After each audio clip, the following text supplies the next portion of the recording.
नमस्कार मो नील आपण मानु स्वागत करुच्ची 2026 प्रथम भिडियो तो आज भिडियो आम जाना जो मैंने डीईसी कोर्स जनवरी बैच थे से एबे बेस माने कोर्स एग्जाम सरीगला एग्जाम सरला एबे आपण कौन करेंगे एग्जाम आप सरीगला रिजल्ट केबे आसीबो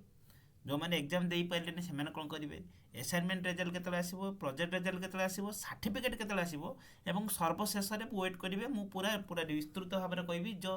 जो डीसी कोर्स आपन करछन्ती जॉब केबे आसीबो आपन जॉब पई एबेठू प्रिपरेशन केमिति करेंगे कंप्लीट विषय में कहबी और जॉब रो रियलिटी मध्ये मु कहबी तो निहाती भाव भिडियोटी लास्ट पर्यंत देखिए जो कि आपंकर कंप्लीट आपंकर गाइडेंस पाई जिवे जो कि आपंकर समस्त प्रॉब्लम रो समाधान हो पार एवं कौन भी डाउट रहिबो नाही। फास्ट तो आम भिडियोटी जावा पूर्व मुझे कहबी जे जो मैंने जेनुअली आम डीसी बैच पिला जनवरी बैच पूरा तमाम जो मैंने आम पेड क्लास जॉइन अच्छा से जानते डीसी कोर्स कौन जान नथिले से मैंने एनरोलमेंट कौन नंबर जान नथिले कौन से पढ़े केते सारा डाउट नि जाइए केते लाइव सेक्शन केते डाउट केते WhatsApp reply assignment project class guidance दिला फाइनाली आसिक गोटे कोर्स को कंप्लीट कर दि जाए जो थे आम मच एफर्ट बहुत एफर्ट लगी पिलाମାନଙ୍କର से देखिपारे से विस्तृत भाव में निजर भावना माने इमोशनल को केमी भाव में भल से फीडबैक देती अनेक पिला बढ़िया से मार्क रखिंट देखिपारे बहुत बहुत सारा पिला मारे मेसेज कर देखो किए 90 रखी 87 रखी मैक्सिमम पिला भल रखिंट किए माने कहार टिके कम होती तो निहत भाव समस्त बढ़िया से रिप्लाई देती बढ़िया फीडबैक आसी समस्त को बहुत बहुत धन्यवाद जे एत सारा भल पाइबा देवर जो मैंने फीडबैक देना निहत भाव में व्हाट्सएप देपारे और वास्तव में ये बहुत सारा एफर्ट लगी आबे कहूँ जे आपण मानकर कोर्स सरीगला रिजल्ट केबे आसीबो असाइनमेंट केबे आसीबो प्रोजेक्ट केबे आसीबो सर्टिफिकेट केबे आसीबो ये सब बाकी अच्छी आउ ये कथा भी मु पेड क्लास सब कहे जे जो मैंने आम बैच भी अच्छा यूट्यूब रे जे आमे मु कही सर्टिफिकेट आसा पर्यंत आपन सहित साथ देवी तो निहत भाव आपण मानक समस्त कोर्स को आउरी रिजल्ट आसीनी असाइनमेंट आसबार कहाँ ट्रबुल हम कार असाइनमेंट रिजल्ट आसबनी कार प्रोजेक्ट प्रॉब्लम हम समस्त मु हेल्पफुल करी मुझे साथ देवी तो निहत भाव साथ देवी कहीं भी वरीड हबार आवश्यकता नहीं। अच्छा एवं आसवा जे सार आम एग्जाम तो देदेलु रिजल्ट केबे आसीबो तो प्रथम तो डाउट हो जापर डीसी जॉब केमी पड़े मुझे कहबी देखो फास्ट हूँ आप इग्नोर जाते इग्नोर जो एग्जाम सरे इग्नोर जो एग्जाम सर लास्ट डेट माने जो लास्ट डे जो आम जो एग्जाम सरला 31 डिसेम्बर सरीगला एग्जाम शायद पेनटा चलुनी टिके 31 डिसेम्बर आम सरला एग्जाम तो 31 डिसेम्बर एग्जाम सरला माने से डे रु लास्ट डे ऑफ एग्जामिनेशन रु आमर इग्नोर 45 रु 50 दिन रु एग्जाम रिजल्ट आसी जाए मन रखता 45 दिन पूर्व आसपे 45 दिन पर भी आसपे आउ इग्नोर जो रिजल्ट आसो गोटे थर आप रिजल्ट आसबनी गोटे थर डीसी 1 आसपे कि गोटे थर 3टा एकाथर आसपे कि 2टा आसो आउ पुणी 3टा अपडेट से फास्ट गोटे अपडेट कर नहीं थाए आउ गोटे कथा मन रखता असाइनमेंट रिजल्ट आसबनी असाइनमेंट रिजल्ट आपंकर जो कौन कहनी गेट कार्ड आसो आउ result DC theory exam assignment result अलग आसो आ प्रोजेक्ट रिजल्ट तो बहुत लेट आसे मैंने सब रिजल्ट सरला गेट कार्ड अपडेट बेलू आम प्रोजेक्ट रिजल्ट आसता है तेणुक कहीं ऑडिट हबार आवश्यकता नहीं आम तर जदि 45 दिन आम अपडेट करवा लास्ट डेट आम जनवरी 30 दिन मैंने फेब्रुआरी मिड्रे माने फेब्रुआरी 15 पूर्वर कि 15 पर आम रिजल्ट आसो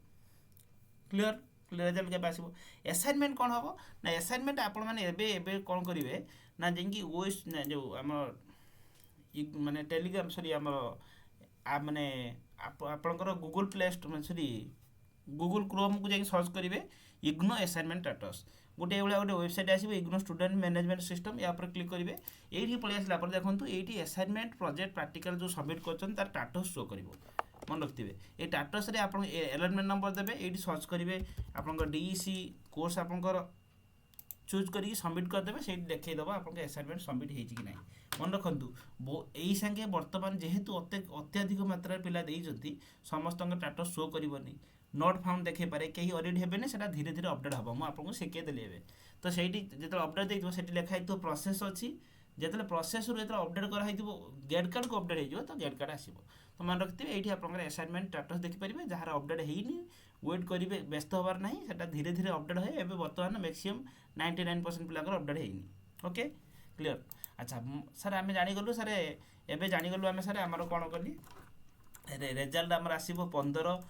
फेब्रुआरी भितर आमर डीसी जो आम थियोरी पेपर देलु 1 2 3 15 फेब्रुआरी पर आसो तो जागलु तापर असाइनमेंट आपंकर पूर्व ही आसीज कि तारी सांगर आसो ता सहित प्रोजेक्ट रेजल्ट आपंकर असाइनमेंट रेजल्ट प्रोजेक्ट ये एग्जाम देखो मुझे समस्त को एग्जाम कह टी खराब होती कहीं ऑडिट हबार ना कारण असाइनमेंट मार्क भी तुम जुड़ पे तो असाइनमेंट मार्क जो जुड़ जॉइन कंबाइन हम असाइनमेंट मार्क 30% आउ थियोरी 70% जो आड होकर 100% मार्क आड काल्कुलेसन हुए काल्कुलेसन केमी हुए मुझे वीडियो पठे तो से समस्त मार्क अधिक हो सहित प्रोजेक्ट मार्क आम जो मैंने प्रोजेक्ट असाइनमेंट नहीं बहुत बढ़िया से डिजाइन कर दी बढ़िया से गाइडेंस दि जाएगी बेस्ट वे दि जाएगी बहुत पिला बहुत सारा रिप्लाई दिखाई स्ट्रगल कर दिखाई तो समस्त मार्क आसो प्रोजेक्ट रिजल्ट आसो तापर गोटे ग्रेड कार्ड आसो से ग्रेड कार्ड रे कंप्लीट है से ग्रेड कार्ड कंप्लीट है जो दिन ग्रेड कार्ड कंप्लीट हो पूर्वर 30 डेज पर तो सर्टिफिकेट होम एड्रेस को जमी बुक जाए पड़े तो ये पर्यंत जो मैंने असाइनमेंट आसबन रिजल्ट कि ग्रेड कार्ड रिजल्ट आसबनी तार कौन प्रोसेस रो मैंने अच्छा आम कोर्स जॉइन होगी कि आप्रे अच्छा व्यस्त हेबे मुझे समस्त को गाइडेंस देवी समस्त असाइनमेंट रिजल्ट प्रोजेक्ट रिजल्ट आसवा पर्यंत जार किसी प्रोब्लेम हम मुझे संपूर्ण भाव में सपोर्ट करी जो सपोर्ट मुझे प्रॉमिस करी एपर्यंत भी आश्वासन दूसरी समस्त को सपोर्ट करी व्यस्त हबार ना एवं जागले अच्छा सर आम जागलु सर रिजल्ट के आसो ये कौन करें आम सब जागलु सर एवं सर शुणा पड़ूँ सर डीसी कोर्स सरला जॉब करवा देखो डीसी जॉब रियलिटी कौन कौन शुणु प्रथम देखु डीसी रे जो आम कोर्स कर मुख्यतः प्राय कौन आम प्री प्राइमरी स्कूल टीचर हाँपाई मैं जो अंगनवाड़ी उठिकी जो प्री प्राइमरी स्कूल हो बालबाटिका हो टीचर हाँपाई आम कोर्स कर देखो तार वैकेंसी बर्तमान अपडेट आसी ना देखो आपन को किए आसिक मुहर कहीदेव जे वैकेंसी आसीज ये डेट्रे आम पढ़ा एवं से भूल जिन मुझे डिमेरिट करूनी देखो आम ऑफिशियल अपडेट दरकार कारण आम मु डीसी जो मैंने जो ओडिशार एसोसिएशन अच्छा डीसी ओडिशार गोटे एसोसिएशन अच्छी से एसोसिएशन प्रेसिडेंट सेक्रेटरी सहित मुझे कंटाक्ट अच्छी अनेक थर स्ट्राइक कर वैकेंसी आसबार चान्स अच्छी तो आसला आम देपर एवं कौन अपडेट ना जे डीसी जॉब केबे आसीबो हाँ आसब देखो आम डीसी जॉब केवल गवर्नमेंट क्षेत्र नुहे आहरी बहुत केवी केंद्रीय विद्यालय भी बाहर प्राइवेट सेक्टर में बाहर जेकोसी आगामी दिन में जिते भी स्कूल जो छोट छोट स्कूल जो private school English medium school कि Saraswati medium school pre primary school यार भैलिडिटी डीसी कोर्स भैलिडिटी आगू बहुत किसी तो तापाई जो कोर्स आसो वैकेंसी वैकेंसी जो आसो मन रखु ये भी भूल तथ्य देखो कहार मुहर किसी कहीदेले आम जापर आम ऑफिशियली डाटा को देखा देखो आपन को आसिक आप जन टीचर तो आपन को आसी जन किए मुहर कहीदेव जे एमती वैकेंसी आसीज आम एमती पढ़ा कि आम देखेदेवा सेमती विश्वास करतुनि कहीं क्या आम डीसी जॉब करें देखो डीसी रे डीसी कोर्स कर बोथ आम गवर्नमेंट नहीं पार आ प्राइवेट आम नहीं पार तो ये वैकेंसी निहाती भाव में हेल्पफुल रही डीसी जो जॉब बाहर तो निहाती भाव में जो एथर 40,000 पिला पोस्ट करें केवल यही थर जनरल सेक्शन में आगुरी पिला पास होते तो आगुरी भी 10-30,000 पिला अच्छा तो 70,000 तो वैकेंसी आसबनी के तो तापाई गोटे निहाती भाव गोटे एंट्रांस एग्जामिनेशन करें जी आसो जब भविष्य में एवं किसी भी एक्सपेक्टेशन ना एंट्रांस एग्जाम एवं आम प्रिपरेशन करवा से गोटे डेडिकेटेड प्रिपरेशन करवा एवं क्लास जॉइन होगी पढ़ा से सब मो वक्त गोटे भूल जिन कहीं पिला को भ्रमित करवा ये सब जिन आमर कम नुहे कारण बर्तमान वैकेंसी किसी भी अपडेट ना तो सिलेबस भी ना एग्जाम कौ पैटर्न कर जना ना एग्जाम सिलेक्शन केमी नहीं पार कि एक किए जानी एक आम मन रखिपर कि जो सिलेक्शन के बाहर फास्ट थर गोटे आसूँ आम एग्जाम केमी हम से कौन सर्टिफिकेट बेस मार्क नब कि एग्जाम नब से आम कहीपर के 100% कहीपर के देखो मुझे जोटा फैक्चुअल कथा कहूँ जे बुझीपार तो निहाती भाव बुझीपार तो निहाती भाव कौन सी भी आम एक कथा कहीपर हाँ मुझे आकलन करी डीसी जो जॉब आसो डीसी रो जो सर्टिफिकेट मार्कर कौन सी भैलिड रही सर्टिफिकेट आप पास होती बास दैट्स एनफ तो कौन हम कहीं हेनी कौ थर मुझे डीसी थर 20,000 पोस्ट बाहर पिला तो अच्छा 70,000 ना 70,000 ମାର୍କ ବେସିସ୍ରେ ନେବ ନ ନେଇକି ସେ ଏକ୍ଜାମ୍ ଗୋଟେ କରିପାରେ। ସେ ଏକ୍ଜାମ୍ରେ ଯିଏ କ୍ୱାଲିଫାଏ କରିବ ସେଇ ମାର୍କ ଯେଉଁ ଏକ୍ଜାମ୍ରେ ଯେଉଁ ମାର୍କ ରଖିବ ସେଇ ମାର୍କ ଅନୁସାରେ ସିଲେକ୍ସନ୍ ହେବ। ଡିସିରେ ଯେଉଁ ସାର୍ଟିଫିକେଟ୍ ଭ୍ୟାକେନ୍ସିର ତାର ଆସିପାରେ, ହଁ ମେ ବି ଉଲ୍ଟି ହେଇପାରେ। ତ ଇଏ କଥା ଆମେ ଏବେଠୁ କ୍ଲିୟର କହିପାରିବା ନାହିଁ। ଆଚ୍ଛା, ତା ପାଇଁ ଆମେ କ'ଣ କରିପାରିବା? ଯଦି ଆପଣ ଅଲରେଡ଼ି ଅଛନ୍ତି ତାହେଲେ ମୁଁ ଗୋଟେ ତାର ସଲ୍ୟୁସନ୍ ଦେଇଛି। ଦେଖନ୍ତୁ, ମୁଁ ଗୋଟେ ଗ୍ରୁପ୍ କରିଦେଇଛି already, DC job aspirant Anil sir search କଲେ ଟେଲିଗ୍ରାମରେ ଗ୍ରୁପ୍ ମିଳିଯିବ, ନହେଲେ ଭିଡ଼ିଓ ଡେସ୍କ୍ରିପ୍ସନରେ DC job Telegram group link ଅଛି, ନହେଲେ ଆମେ ଯେଉଁ ଇଗ୍ନୋ ଓଡ଼ିଶା ଅନିଲ ସାର୍ ଯେଉଁ ଗ୍ରୁପ୍ରେ ଅଛନ୍ତି ସେଇ ଗ୍ରୁପ୍ରେ ମଧ୍ୟ ମୁଁ ଡିସି ଜବ୍ ଯେଉଁ ଗୋଟେ ଗ୍ରୁପ୍ ଲିଙ୍କ୍ ଦେଇଦେଇଛି ଅଲରେଡ଼ି। ଦେଖନ୍ତୁ, ଏଇ ମୁଁ ଲେଖିଦେଇଛି DC join DC job group. ସେ ଗ୍ରୁପ୍ରେ କ୍ଲିକ୍ କରିକି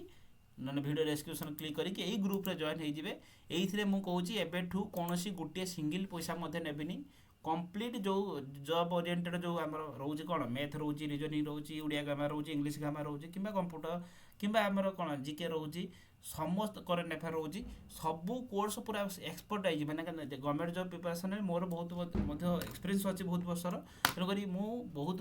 ଭଲ ଭାବରେ ସବୁ ନୋଟ୍ସକୁ ଭଲ ଭାବରେ ପୁରା ଫ୍ରି ଅଫ୍ କଷ୍ଟରେ ଦେବି, କ୍ଲାସେସ୍ ମଧ୍ୟ କରାଇବି। ତ ନିହାତି ଭାବରେ କୌଣସି ଗୋଟିଏ ଟଙ୍କା ବି ମଧ୍ୟ ନେବିନି, କାରଣ ଭ୍ୟାକେନ୍ସି ବର୍ତ୍ତମାନ ନାହିଁ। କୌଣସି ପଇସା ନେବା ଗୋଟେ ପିଲାଙ୍କ ଠାରୁ ଏଟା ଠିକ୍ ନୁହେଁ ମୋ ମତରେ। ତ ନିହାତି ଭାବରେ ଭ୍ୟାକେନ୍ସି କିଛି ନାହିଁ, କିଛି ଅପଡ଼େଟ୍ ନାହିଁ। ତ ଅପଡ଼େଟ୍ ଆସିଲା ପରେ ଆମେ ସେଥିରେ କହିପାରିବା। ବର୍ତ୍ତମାନ ମୁଁ ପୁରା ଫ୍ରି ପ୍ରିପାରେସନ୍ ଗାଇଡ଼ାନ୍ସ ସହିତ ଦେବି। ତ ନିହାତି ଭାବରେ ଯେଉଁମାନେ ଜାନୁଆରୀ ସେକ୍ସନ୍ କୋର୍ସ କମ୍ପ୍ଲିଟ୍ କରିଛନ୍ତି କିମ୍ବା ଜୁଲାଇ ସେକ୍ସନ୍ ଏବେ ଅଛନ୍ତି, ଏଇ ଗ୍ରୁପ୍ରେ ଜଏନ୍ ହେଇଯିବେ। ଡିସି ଜବ୍ ରିଲେଟେଡ଼୍ ସମ୍ପୂର୍ଣ୍ଣ ଇନଫର୍ମେସନ୍, କ୍ଲାସ୍, ନୋଟ୍ସ ସବୁକିଛି ଏଇଠି ଆପଣମାନେ ଫ୍ରି ଅଫ୍ କଷ୍ଟ ପାଇବେ, ଗୋଟେ ଟଙ୍କାଟେ ବି ପଡ଼ିବନି। ଆଉ କ୍ଲାସେସ୍ କେମିତି ହେବ ନା, ସେଇଟା ମୁଁ ସେଇଠି ଗ୍ରୁପ୍ରେ ଜଏନ୍ ହେଇଯାଆନ୍ତୁ। କ୍ଲାସେସ୍ କେମିତି ହେବ, ୟୁଟ୍ୟୁବ୍ରେ ହେବ କି ଆପ୍ରେ ହେବ, ମୁଁ ସମ୍ପୂର୍ଣ୍ଣ ଭାବରେ ସେଇଠି ଅପଡ଼େଟ୍ ଦେବି। ତ ନିହାତି ଭାବରେ ସମସ୍ତେ ଏଇଠି ଜଏନ୍ ହେଇଯିବେ। ଯାହା ବି ଆଗାମୀ ଦିନରେ ଆସିବ ଅପଡ଼େଟ୍, ମୁଁ ସେଇଠି ଅପଡ଼େଟ୍ ଦେଇଦେବି। ଆଉ ବାକି ରହିଲା ଆପଣମାନଙ୍କର ରେଜଲ୍ଟ ତ ସମ୍ପୂର୍ଣ୍ଣ ଭାବରେ ଆସିଯିବ। ଆସାଇନମେଣ୍ଟ ରେଜଲ୍ଟ ଆସିଲା ପରେ, ଗ୍ରେଡ୍ କାର୍ଡ଼ ଆସିଲା ପରେ ମାର୍କ ଆସିଯିବ। 45 ଦିନ ପରେ ରେଜଲ୍ଟ ଆସିଲା ପରେ ଯେତେବେଳେ ଗ୍ରେଡ୍ କାର୍ଡ଼ ଅପଡ଼େଟ୍ ହେଇଯିବ, ତ ଗ୍ରେଡ୍ କାର୍ଡ଼ ଅପଡ଼େଟ୍ ହେବା ପରେ 30 ଦିନ ପରେ ହୋମ୍ ଆଡ୍ରେସ୍କୁ ପ୍ରୋଭିଜନାଲ୍ ସାର୍ଟିଫିକେଟ୍ ଯିବ। ଦେଖନ୍ତୁ, ପ୍ରୋଭିଜନାଲ୍ ସାର୍ଟିଫିକେଟ୍ ପଡ଼ିଲା ପରେ ଗୋଟେ ଅରିଜିନାଲ୍ ସାର୍ଟିଫିକେଟ୍ କନଭୋକେସନ୍ ହୁଏ। କନଭୋକେସନ୍ଟା ସେଟା ଏବେ ବି ନୁହେଁ, ସେଟା ଡିସେମ୍ବର ମାସକୁ ଯାଇକି ହେବ, 26 ଲାଷ୍ଟକୁ। ତ ସେ କନଭୋକେସନ୍ରେ 600 ଟଙ୍କା ଦେଲା ପରେ ହୋମ୍ ଆଡ୍ରେସ୍କୁ ଅରିଜିନାଲ୍ ସାର୍ଟିଫିକେଟ୍ ଆସିବ। ତ ବର୍ତ୍ତମାନ କିଛି ବି ବୁଝିପାରିବେନି, ତ ବ୍ୟସ୍ତ ହୁଅନ୍ତୁ ନାହିଁ। ତ ଆପଣମାନେ କିଛି ବୁଝିପାରୁଥିଲେ କି ଫାଷ୍ଟ ଯେତେବେଳେ ଆଡ଼ମିସନ୍ କରିଥିଲେ? ତ ଯେତେବେଳେ ଆଡ଼ମିସନ୍ କରିଥିଲେ କିଛି ବୁଝିପାରୁନଥିଲେ, ତ ସେଇଭଳିଆ ଗାଇଡ଼ାନ୍ସ କରିଦେଇଥିଲେ ଆପଣଙ୍କୁ ପୁରା ଏତିକି ପର୍ଯ୍ୟନ୍ତ ଏକ୍ଜାମ୍ ପର୍ଯ୍ୟନ୍ତ ନେଇ ଆସିଛି। ତ ସେଇଭଳିଆ ଭାବରେ ଆପଣଙ୍କ ସାର୍ଟିଫିକେଟ୍ ମଧ୍ୟ ହୋମ୍ ଆଡ୍ରେସ୍କୁ ଯିବା ପର୍ଯ୍ୟନ୍ତ ମଧ୍ୟ ମୁଁ ସପୋର୍ଟ କରିବି। ଏଇଟା ଫ୍ରି ଅଫ୍ କଷ୍ଟରେ ଗାଇଡ଼ାନ୍ସ ରହିବ ସମସ୍ତଙ୍କୁ। ତ କେହି ବ୍ୟସ୍ତ ହେବାର ନାହିଁ। ତ ନିହାତି ଭାବରେ ଚ୍ୟାନେଲ୍ ସହିତ ଯୋଡ଼ି ହେଇକି ଅଛନ୍ତି ମାନେ ସବୁବେଳେ ଆପଣମାନେ ବେନିଫିଟେଡ଼୍ ହେଇକି ରହିବେ। ଏବଂ ଯେଉଁମାନେ ଅଲଗା ପିଲାଙ୍କର ଯେଉଁମାନେ ନିଜର ରିଭ୍ୟୁ ଦେଇନାହାନ୍ତି, ନିହାତି ଭାବରେ ଆମ ହ୍ୱାଟ୍ସଆପ୍ରେ ରିଭ୍ୟୁ ଦିଅନ୍ତୁ। ଯେଉଁ ରିଭ୍ୟୁ ଦେଖିଲା ପରେ ଆମର ଯାହା ଅପଡ଼େଟ୍ ଆସିବ ଆମେ ସେଇଠି ସମସ୍ତଙ୍କୁ ଅପଡ଼େଟ୍ କରିଦେବୁ। ତ ନିହାତି ଭାବରେ ଆଶା କରିବି ସମସ୍ତଙ୍କ ଡାଉଟ୍ କ୍ଲିୟର୍ ହେଇପାରିଛି ଏବଂ ଏଇ ଭିଡ଼ିଓ ଦେଖି ସାରିଲା ପରେ ସମସ୍ତଙ୍କୁ ଟିକେ ଭଲ ଲାଗିଥିବ। ଧନ୍ୟବାଦ।